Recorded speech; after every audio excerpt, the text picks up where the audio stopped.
So let's talk about our second broad category, oxidative damage. So all of our cells actually experience stress from all kinds of molecules bouncing around that can be damaging.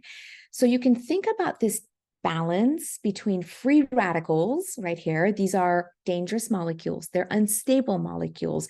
They like to go and bounce around and damage things like protein, DNA, cell membranes.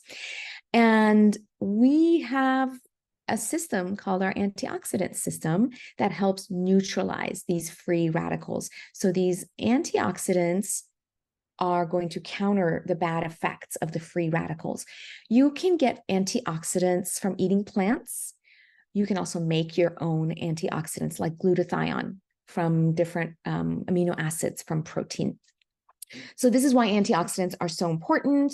And their job is to just make sure that we have this scenario here where there's way more antioxidants than free radicals so that we don't have a lot of oxidative damage or oxidative stress. So what causes oxidative stress, right? What's happening at the cellular level? Natural processes like digesting food.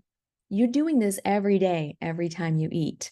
Also, when you're producing ATP molecules from your mitochondria to fuel your body, when your liver does detox, all of these normal physiologic processes actually bounce off a bunch of free radicals, dangerous molecules that can be damaging to the cellular environment. Also, man-made toxins like plastics, VOCs, phthalates, like things that are in our, personal care products, building products, in the air, the water, the soil, that we come in contact with. All of these things are unnatural. They're not supposed to be in our body, and they can damage different systems. So how can you reduce oxidative stress? Don't overeat. When you eat too much, too many calories, you now ate more than you needed, and now you have to deal with that load of food that came through. And so you're going to produce more free radicals than necessary, and you're going to have to spend your antioxidants to neutralize them. So not overeating is a strategy, and this is where fasting, again, can be helpful. Don't smoke. Smoking, tobacco, and all the things that are found in cigarettes, they're man-made toxins, right? So you want to avoid that. Alcohol, this I think is a little controversial. There are some studies that show that mild to moderate drinking can be protective in certain health conditions. I think if you're really worried about your brain health, I wouldn't use alcohol as the thing that I'm going to use to protect my brain.